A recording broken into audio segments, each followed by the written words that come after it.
अरे आइए आइए आइए आइए। अरे आइए आइए आइए हमारे गरीब खाने पर। जीते रहो। आइए आइए आइए। ये गरीब खाना नया नहीं है, समझिए हमारे लिए। और ईश्वर इस तरह का गरीब खाना सबको दे।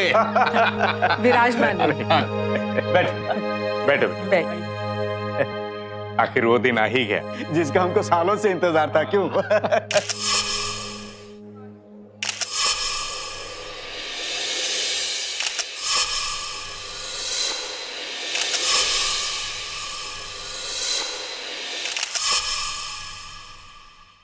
हमारे घर की इमारत है कहाँ? हाँ हाँ वो तैयार हो रही है। ये तो बताइए कि आप लोग क्या लेंगे? पानी पिला दीजिए। जी जी वो तो बिल्कुल तो मिलेगा ही। पानी के साथ और क्या मिलाऊं? जाओ जी लेके। हाँ जी जाकर। और सुनाई आने में कोई तकलीफ तो नहीं ना हुई?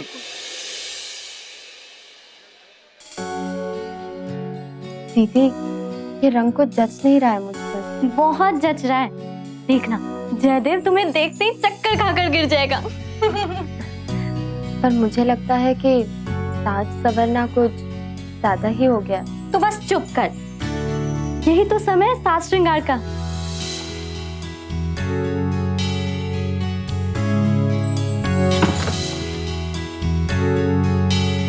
अरे रेनू, अरे बिटिया, और कितना टाइम लगाएगी? तेरे ससुर जी इंतजार कर रहे हैं तुझे लेके जाने के लिए। हाँ माँ ये बिल्कुल तैयार है। अच्छा जरा हम भी तो देखें अपनी बिटिया रानी को। देख लो अपनी राजकुमारी को।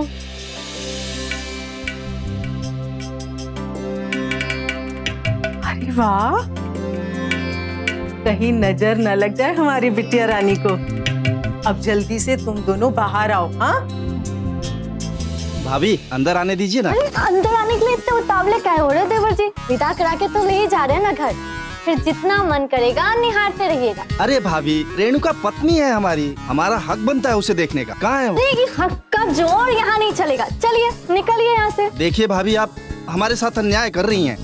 पति पत्नी के बीच में काहे दीवार बन रही है? मिलने दीजिए। दीवार नहीं पहरेदार, और ये पहरेदार ने किया दरवाजा बंद। अरे भाभी दरवाजा तो खोलो, भाभी दरवाजा खोलो। भैया आप यहाँ पर भी पीकर आए हैं? क्या करें, आज मौका ही कुछ ऐसा, हम सोचे थोड़ा पी लिया जाए। चलिए अब संभल के। पता हम बहुत खुश हैं, बहुत दिनों से इंतजार था इस दिन का। अब हमारा मन भी वहाँ लगा रहेगा।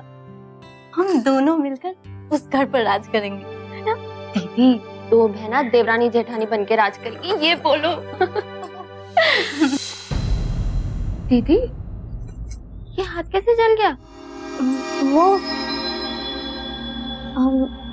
खाना बनाते समय जल गया। आप खुश तो है ना माँ? हाँ पागल, हम बहुत खुश हैं।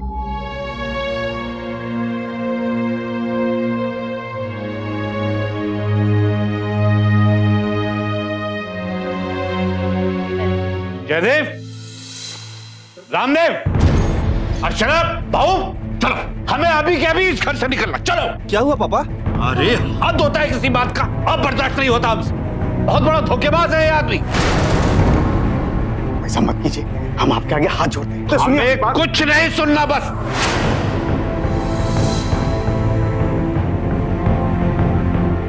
अब हमको यहाँ से जाना। चलो चलो। पापा जी ये तो बताइए कि बात क्या हुई है? हमने कहा ना हमें कुछ भी नहीं कहना, लेकिन हम इस घटिया आदमी के घर में आप एक मिनट भी नहीं रुके। चलो सुनिए मेरी बात सुनिए। अरे जल्दी बेटा रेणुका को ले जाओ। बेटा सुनो मेरी, चरण बाबू।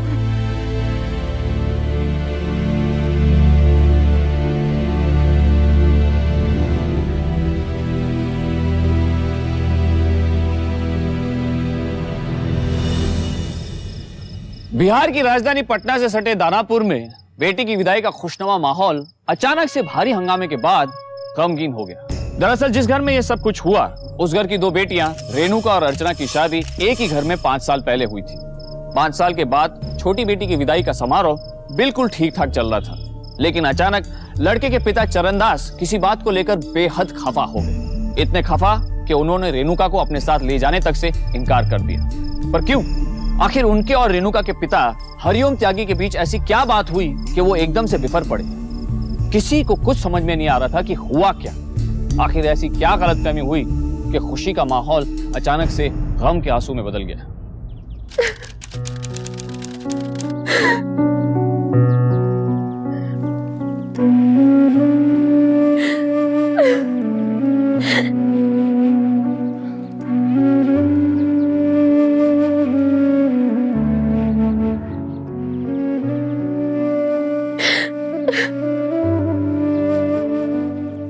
रेणुका बेटे, बाबूजी,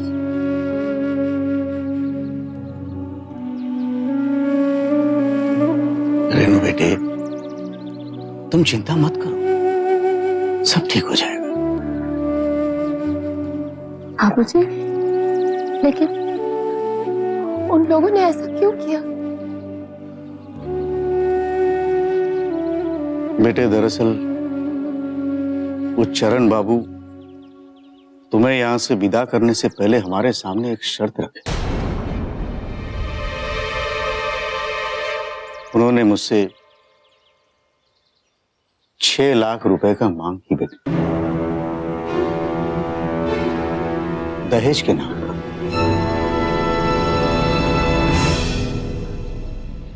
अब तो हमें अर्चना की भी चिंता हो रही है। उन्होंने जाते समय हमें धमकी दिया, कहे कि अगर पैसा न दिए तो वो अर्चना को भी यहाँ वापस भेज देंगे। बाबूजी, अगर दहेज लेना जुर्म है तो दहेज देना भी जुर्म है। हमें अभी इसी वक्त जाकर पुलिस स्टेशन में उनके खिलाफ रिपोर्ट लिखवानी चाहिए। ना बेटे ना, ये तो हम भी जानते हैं, पर अब इस चीज को बढ़ावा देने से क्या फायदा बेटे? ऐसे तो बात बढ़ेगी और समाज में हमारी बदनामी होगी।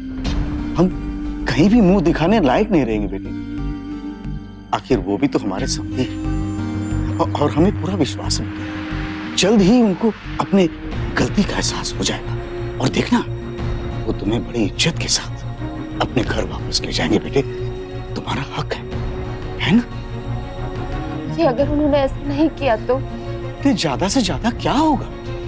क्या होगा? पैसे ही न देने पड़ेंगे, दे देंगे बेटे। हमारे सामने हमारे बच्चों की खुशी के आगे कोई भी चीज कीमती नहीं है बेटे। पैसे क्या है? कुछ नहीं। हम सब ठीक कर देंगे, ठीक है?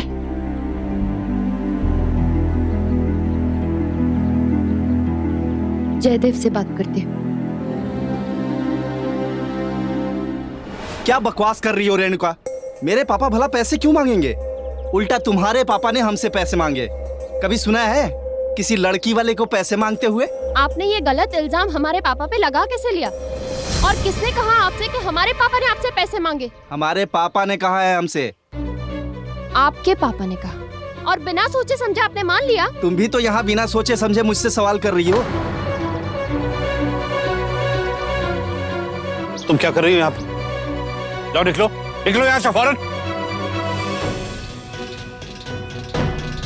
जाओ। पापा सही कह रहे हैं, तुम चली जाओ यहाँ से।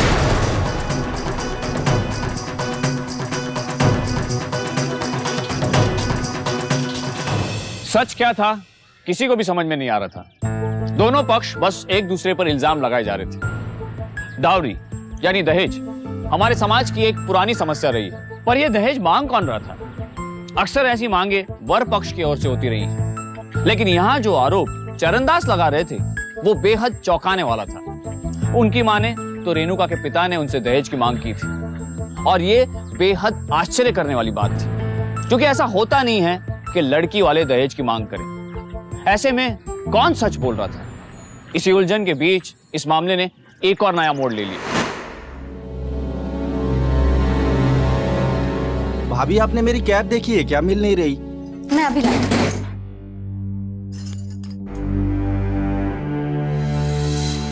आप अभी तक यही हैं? काम पर नहीं गए क्या?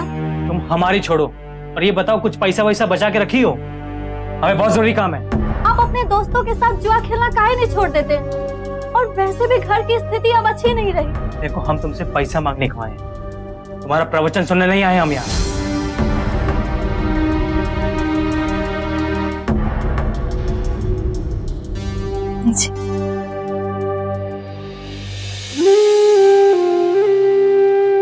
देखिए भाभी, आप जरा भी चिंता मत कीजिए, मैं सब कुछ जल्दी ही सुलझाने की कोशिश करूंगा। लेकिन हाँ, बस आप बाबूजी की बात जरूर याद रखिएगा, आप घर छोड़ के मत जाइए। अच्छा भाभी, मैं चलता हूँ। अर्चना, कहाँ मर गई तुम? हाँ आई।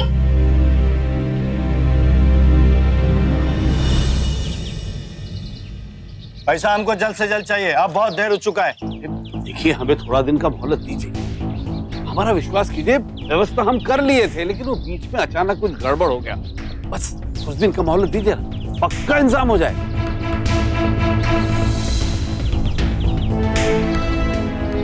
पापा को पैसे की जरूरत थी, कहीं सही में उन्होंने दहेज तो नहीं मांगा था और मैंने रेणुका के साथ गलत व्यवहार किया।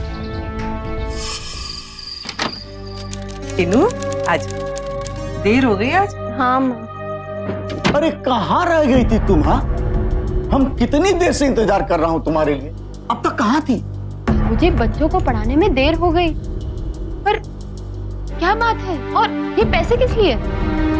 अरे इसीलिए तो, देखो ये पैसा 1 लाख रुपया है। अब ये पैसा हम तत्काल जाके चरण बाबू के हाथ में दे देंगे, अब फिर उनसे बाकी के पैसे किस्तों में देने का भी बात कर लूंगा, ठीक है ना? बाबूजी, ये करने की कोई जरूरत नहीं है। अरे बेटा, तुम नहीं समझती। देखो, हमरे लिए हमारा परिवार सबसे पहले है। बाबूजी, लेकिन आप इतनी जल्दी क्यों हार मान रहे हैं? देखो बेटा, हमको अर्चना का भी तो चिंता है ना, हम देखते हैं।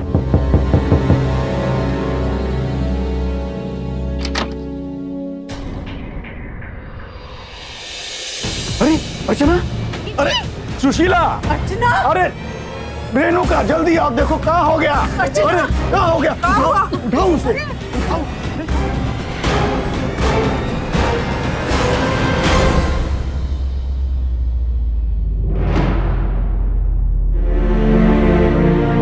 मुझे लगता है इन्हें कोई गहरा सदमा पहुंचा है, जिसकी वजह से ये बेहोशी की हालत से बाहर नहीं आ रही है। मैंने इंजेक्शन तो लगा दिए, पर इनको हॉस्पिटल में भर्ती करवा देना ही सही रहेगा। नहीं डॉक्टर साहब, ऐसा मत कीजिए। देखिए, इनका पूरा इलाज घर पे ही होने दीजिए, हम सारे इंतजाम कर देंगे डॉक्टर साहब। ठीक है, मैं कुछ दवाइयां लिख दे रहा हूँ, इसे मंगवा दीजिए। ये लीजिए। ठीक है डॉक्टर साहब, आइए हम आपको छोड़ देते हैं। जी जी, आइए।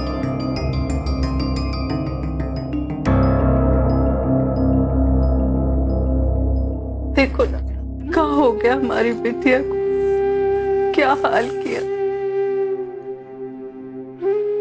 बाबूजी, देखा आपने उन लोगों ने क्या हाल बना दिया है दीदी का। और आप तो उन्हें पैसे देने निकले थे ना, इसीलिए मैं आपसे कह रही थी कि चलते हैं पुलिस स्टेशन और कंप्लेन करते हैं, लेकिन आपने कितनी देर कर दी कि जान पर बन आई है। अब किस बात का इंतजार कर रहे हैं बाबूजी? चलिए पुलिस स्टेशन चलते हैं और पुलिस को बताते हैं उन लोगों ने क्या किया है दीदी के साथ। तुम सही कह रही हो बेटी।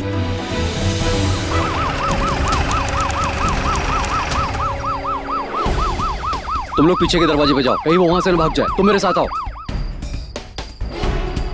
दरवाजा पहले से ही खुला हुआ है, लगता है घर में कोई नहीं है। तुम लोग उधर जाके देखो।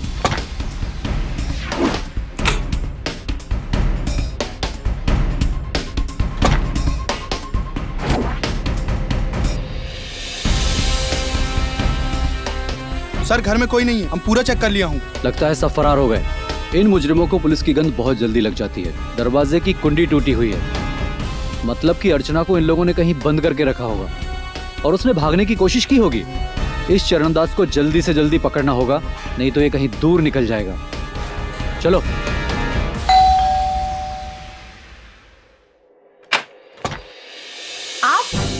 रेणुका, हमारी बात तो सुनिए। हम उस दिन के लिए माफी चाहते हैं। तुम हमारे घर पर आई और हमने गलत तरीके से व्यवहार किया। तुम सही ही थी, हमारे पापा ने ही पैसे मांगे होंगे। मैंने पापा को किसी आदमी से पैसे की दिक्कत के बारे में बात करते हुए सुना। उन्हें किसी को पैसे देने हैं।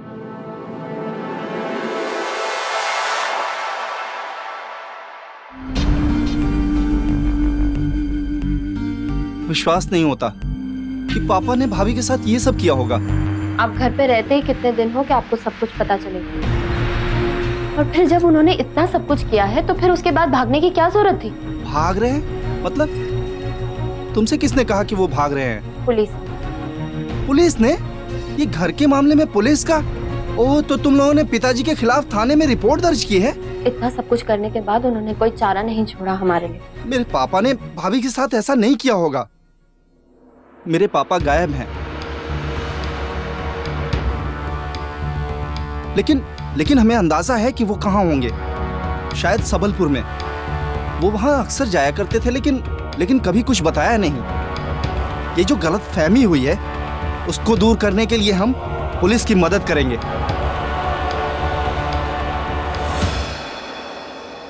जयदेव की मदद से उसके पिता को सबलपुर से गिरफ्तार कर दानापुर लाया जाता है। पुलिस के हिसाब से ये दहेज और प्रताड़ना का मामला था।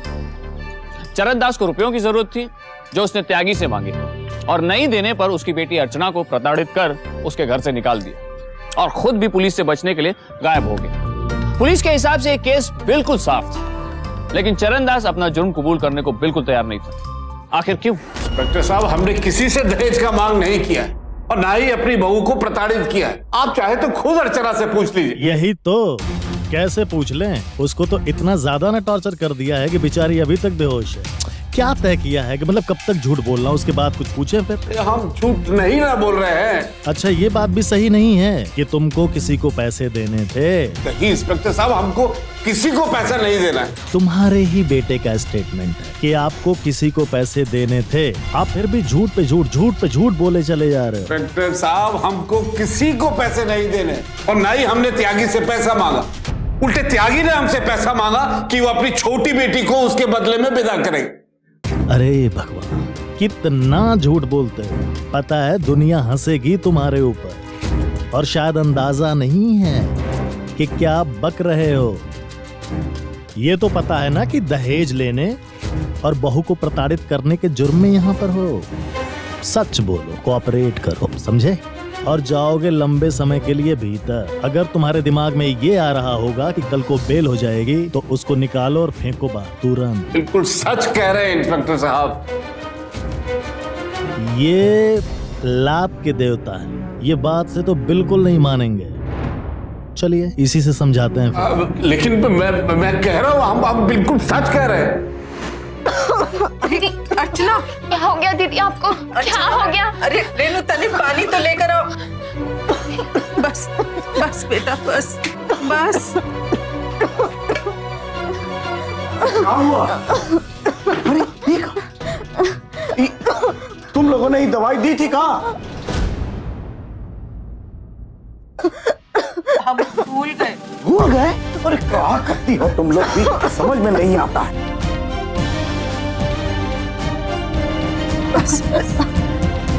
बस बेटा, बस।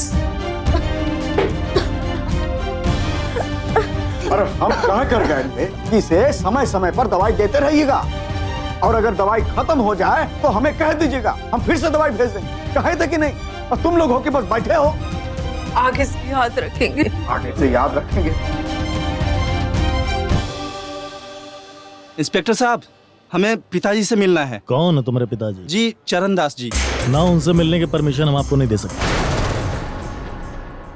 सर देखिए, मेरा उनसे बात करना बहुत ज्यादा जरूरी है। बात करने का कोनो फायदे नहीं है तो क्या बात करोगे? तुम्हारे पिताजी बहुत जिद्दी आदमी हैं, वो सच बोलेंगे ही नहीं। लेकिन उनको पता नहीं है कि पुलिस सच कैसे उगलवाती है। आप एक काम करिए, घर जाइए। देखिए इंस्पेक्टर साहब, मेरा उनसे क्या कहा मैंने? घर जाइए। लेकिन मैं यहाँ बाहर घर जाइए।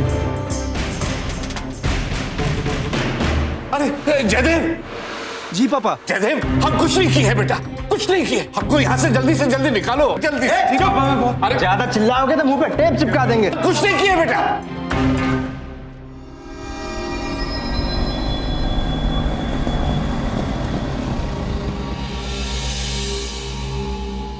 पापा को बहुत परेशान किया जा रहा है, लेकिन हमें लगता है कि उनका कोई गलती नहीं। आपने खुद ने सुना था ना कि उनको किसी को पैसे देने थे, तो फिर वो क्यों नहीं मान रहे? यही तो मेरी समझ में नहीं आ रहा रेणुका। हमें केवल इतना मालूम है कि पापा किसी जरूरी काम से सबलपुर जाया करते थे। इससे ज्यादा कभी कुछ नहीं कहा उन्होंने। शायद वहाँ जाके हमें सच का पता चल जाए कि वो वहाँ क्यों जाते थे।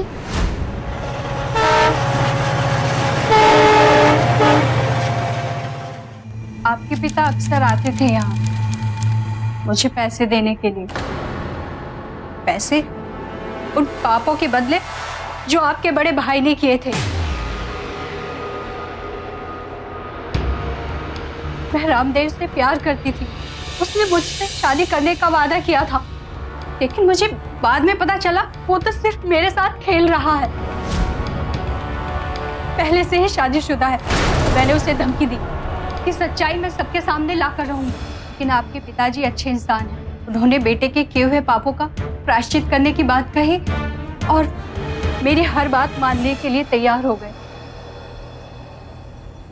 तो मैंने उनसे 7 लाख रुपए मांगे।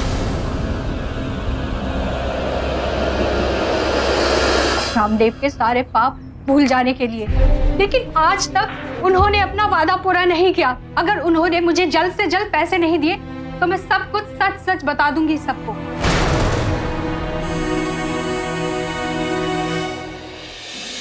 इसीलिए पापा को पैसे की इतनी जरूरत थी। बदनामी के डर के कारण किसी से कुछ बताने के लिए तैयार ही नहीं है वो। जब दीदी को ये सब पता चलेगा तो क्या बीतेगी उन पर। देखो तुम फिक्र मत करो, मैं ये सब ठीक करके ही दम लूंगा। भैया पहले ऐसे थे लेकिन अब ऐसे नहीं है। बस उनके पिछले दिनों का पाप ढो रहे हैं हम। लेकिन अभी सबसे जरूरी हमको पुलिस को ये बताना है कि पापा को पैसे की जरूरत आखिर क्यों पड़ी। हमें दीदी के लिए दवा लेना है ना? हाँ। ये सारी दवाइयाँ चाहिए। जी मैम।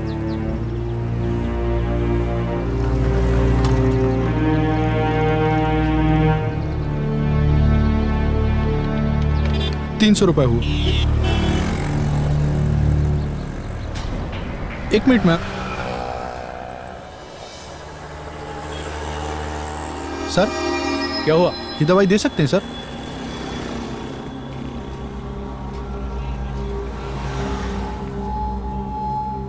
आपको ये दवाई क्यों चाहिए? मेरी दीदी के लिए। पर क्या आप जानती हैं ये किस चीज की दवा है?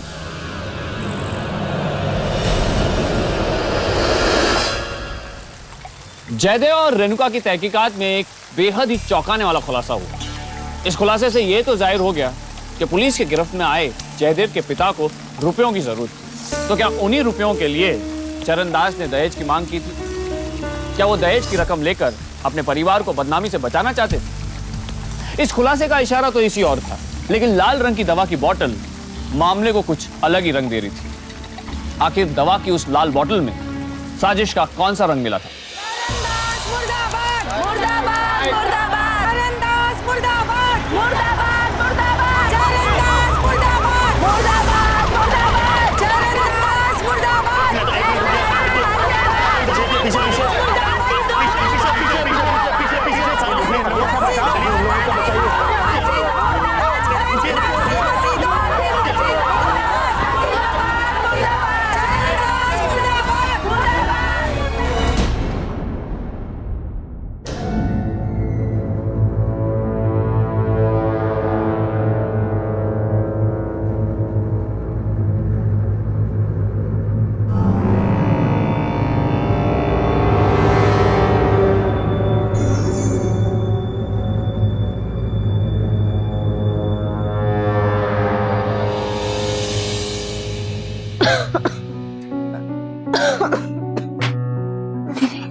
दीदी पानी पी लो, अभी आप बिल्कुल ठीक है, फिक्र करने की कोई जरूरत नहीं है। अर्चना, भगवान का लाख लाख शुक्र है हमारी बिटिया ठीक हो गई।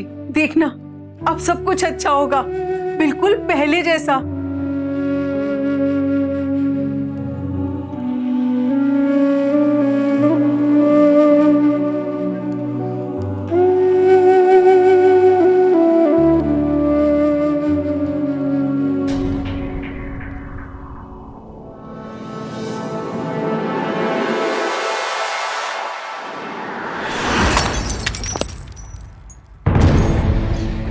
अरे रेनू, ये क्या करी? दवाई की बोतल फोड़ दी? कहे दवाई नहीं, जहर।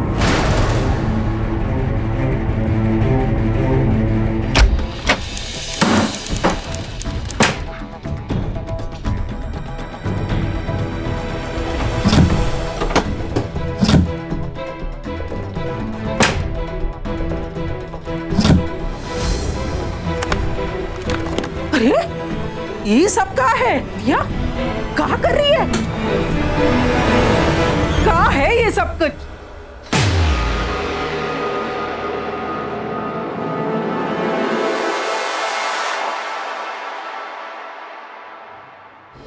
आइए आइए चरंदा जी, बैठिए। तो आप अपना जुर्म कबूल करने के लिए तैयार हैं? पक्का? बोलिए। हमने दहेज मांगा था इंस्पेक्टर साहब, और वो हमारा बहुत बड़ा गलती था इंस्पेक्टर साहब। तो उसके लिए हमको माफ कर दो, हम माफी मांगते हैं उसके लिए, और हमसे बर्दाश्त नहीं हो रहा है इंस्पेक्टर साहब। बस टागी को बुला के लाओ। बैठिए। हमारा बात ध्यान से सुनिएगा। चरणदास जी ने अपना जुर्म कबूल कर लिया कि इन्होंने आपसे पैसे मांगे थे, लेकिन अब ये आपसे कभी पैसों की बात भी नहीं करेंगे, और साथ में आपकी बेटी को इज्जत के साथ अपने घर भी लेके जाएंगे। लेकिन ये सब होगा तब जब आप ये अपना केस वापस ले लेंगे। अगर इन्हें अपने गलती का एहसास हो गया तो हमको कोनो प्रॉब्लम ना है, पर हमें इनसे जरा अकेले में बात करना है इंस्पेक्टर साहब, तो अगर आपकी आज्ञा हो तो। हाँ हाँ बिल्कुल।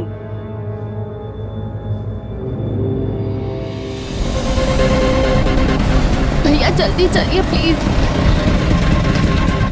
इंस्पेक्टर साहब, हम अपना केस वापस लेने को तैयार हैं। चरण बाबू को अपने गलती का एहसास हो गया है।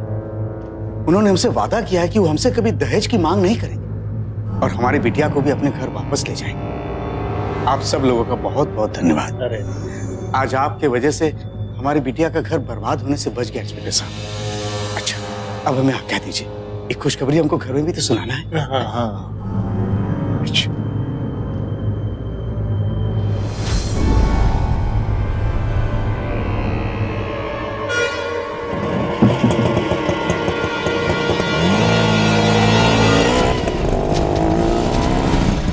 यही रोकिए, ये लीजिए। इंस्पेक्टर साहब, हाँ क्या हुआ? ये देखिए।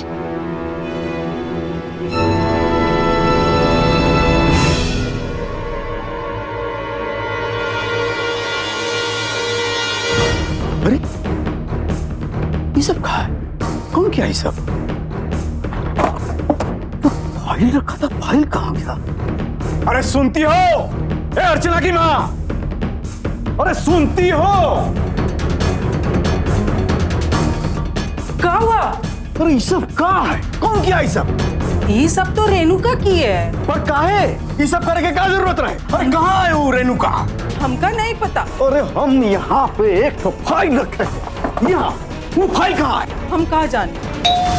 देखो अब दरवाजे पे कौन आया है, देखो।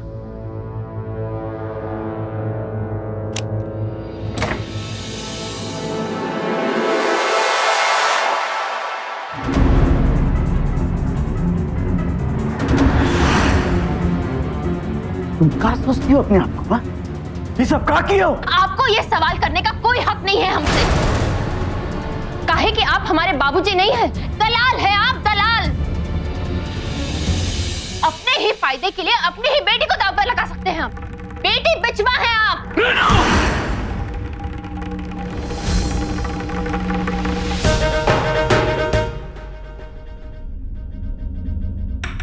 अरे इंस्पेक्टर साहब, आप यहाँ? बहुत जरूरी काम था। थाने में चरणदास ने अपना बयान ही बदल दिया है,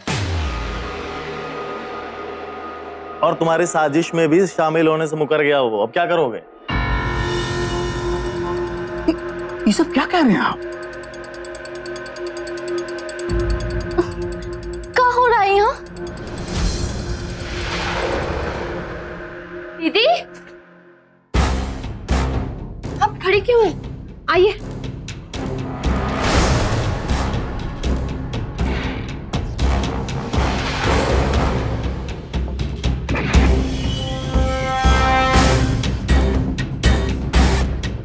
दीदी को होश में देखकर आप दंग रह गए।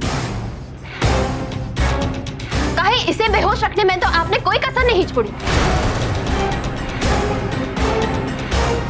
जब तक आप चाहे। क्या हो रहा है सब? और तुम बाबूजी से इस तरह काहे बात कर रही है? हम बताते हैं तुमको, तुम्हारी इस हालत का जिम्मेदार कौन है?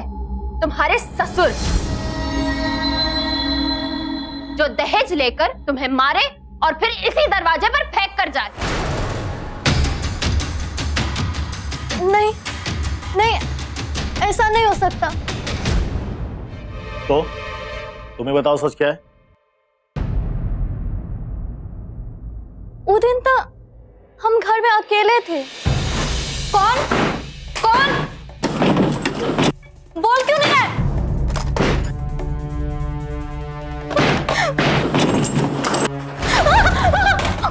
हमारे ससुर जी तो हमको बहुत मानते हैं, हमारा बहुत ख्याल रखते हैं, वो बहुत प्यार करते हैं हमसे। बिल्कुल सही। और ये सब कुछ तुम हम सबको आकर बता ना दो, इसीलिए हमारे पूजनीय पिताजी ने तुम्हें बेहोश रखा। अरे क्या कहे जा रही हो? हाँ, काहे? सच कड़वा लगा? आपने इसको जो दवा देकर बेहोश रखा, वो ये दवाई है ना?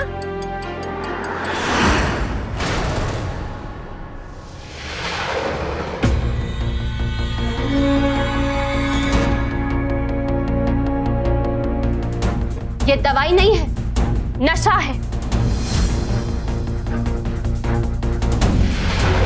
जो मरीजों को दिया जाता है जब उन्हें सुलाए रखना हो। हम ये नहीं जानते कि ये दवाई आपने कहां से खरीदी, लेकिन ये जरूर जानते हैं कि इसे सुलाए रखने के लिए आपने इसी दवाई का इस्तेमाल किया। आज तुम होश में क्यों? काहे कि हमने तुमको ये दवाई नहीं दी, काहे कि हम इस दवाई का सच जान चुके थे। संजोग से हम ये दवाई खरीदने बाजार गए थे, जहां हमको मालूम पड़ा ये दवाई पर तो प्रतिबंध है, और गलती से ही सही सच हमारे सामने आ गया, वरना ये अपना गंदा साजिश में तो कामयाब हो गए थे। और ये जो हमारे बाबूजी जो हमारे सामने खड़े हैं ना, वो अपनी बेटी को ही बेचकर सपनों का घर खरीदना चाहते थे।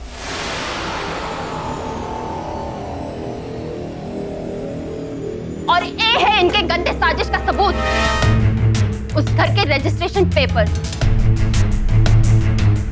सिर्फ एक नजर पड़ी थी हमारी आप पर, जिस दिन आप 1 लाख रुपए लेकर दहेज देने जाने का नाटक कर रहे थे। ये पैसा 1 लाख रुपया है। अब ये पैसा हम तत्काल जाके चरण बाबू के हाथ में दे देंगे, और फिर उनसे बाकी के पैसे किस्तों में देने का भी बात कर लूंगा। दरअसल वो दहेज नहीं देने जा रहे थे, उस घर का डाउन पेमेंट दे रहे थे। आज तो बात देखो भाई, हमको तो वही घर खरीदना है।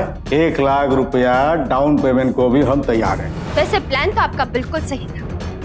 पहले आपने आपकी खुद की बेटी का अपहरण करवाया और फिर इल्जाम ससुर जी पर डाल दिया, और फिर अपने ही आदमियों से कहा कि अपनी बेटी को दरवाजे पर छोड़ दे और उसे नशा दे दे, ताकि वो हमें आकर सब कुछ नहीं बता सके। और फिर यहाँ आप उसे नशा देते। तुम लोगों ने ही दवाई दी थी कहाँ? डॉक्टर साहब ने भी तो हिदायत दी थी ना, इसे समय समय पर दवाई देते रहिएगा। तब तक जब तक आपको जयदेव के पापा से पैसे नहीं मिल जाते। उस दिन आप हमसे नाराज हुए, काहे कि हम घर देर से लौटे। दरअसल हम ये समझ नहीं पा रहे थे कि आप चाह रहे थे कि सब कुछ हमारे सामने हो और हमारे दिल में उस घर के लिए नफरत भर जाए।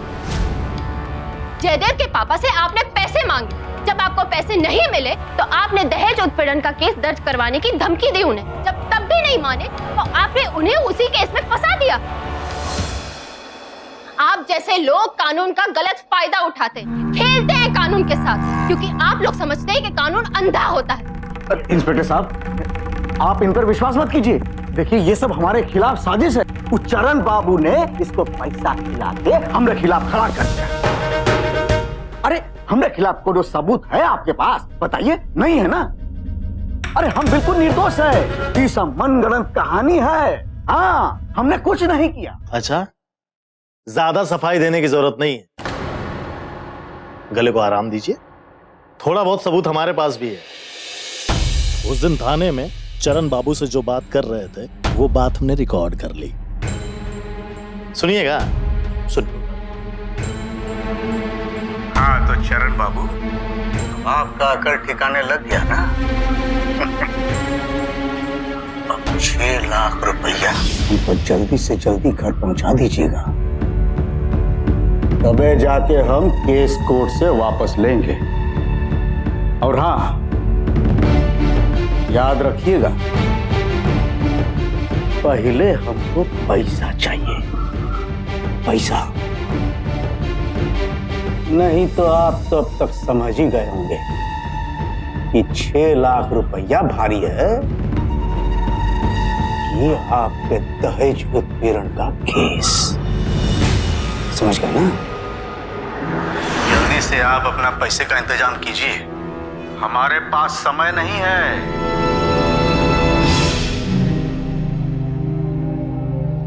हमने पूरी रिकॉर्डिंग कर ली थी।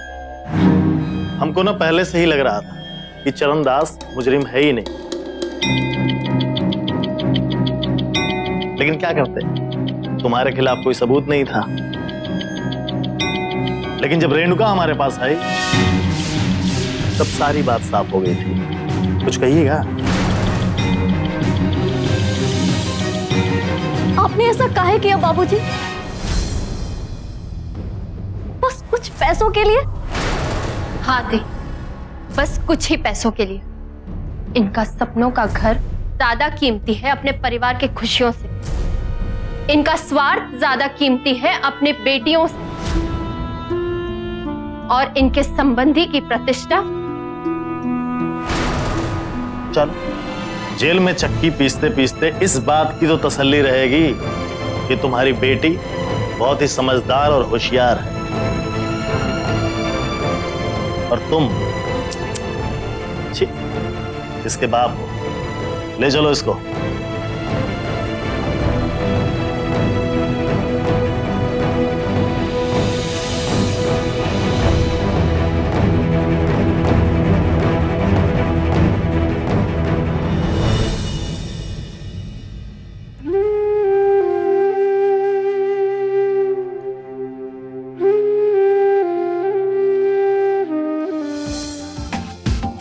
आओ बेटा आओ।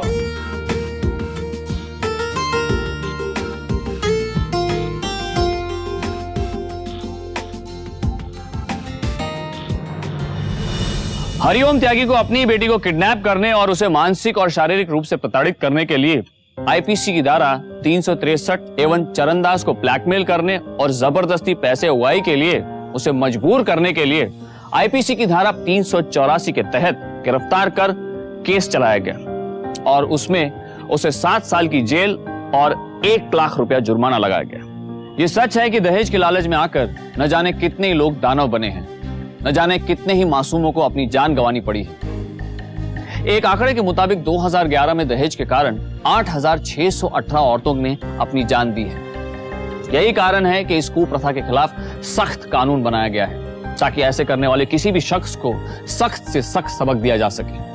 लेकिन अफसोस, त्यागी जैसे कुछ लोग इस कानून को अपना जरिया बनाकर अपनी लालच को साधने का काम कर जाते हैं। हमारे समाज की एक सामान्य मानसिकता है, हमें अक्सर यही लगता है कि लड़की के परिवार वालों को दहेज के लिए प्रताड़ित किया जाता है। लेकिन त्यागी जैसे लोग इस मानसिकता का पूरा फायदा उठाते हैं क्योंकि हमें विश्वास ही नहीं होता कि लड़की का पिता भी दहेज मांग सकता है। जरा सोचिए, लालच इंसान को किस हद तक गिरा देती है। महज एक घर के लिए हरिओम त्यागी ने अपनी दोनों बेटियों के बसे बसाए घर को उजाड़ने की साजिश रच डाली। लेकिन साजिश कितनी भी गहरी क्यों ना हो, सच्चाई उसका सिरा तलाश ही लेती है। इस मामले में भी रेणुका ने पुलिस से मिलकर वो सिरा तलाश लिया। याद रखिए, दहेज लेना और देना दोनों अपराध है। शादी भरोसे के साथ जिंदगी के निर्वाह का मेल है, सौदा नहीं। इसलिए सतर्क रहिए, सुरक्षित रहिए, जागरूक रहिए। अब मुझे दीजिए इजाजत, फिर होगी आपसे मुलाकात। तब तक सावधान इंडिया, इंडिया फाइट्स बैक। तो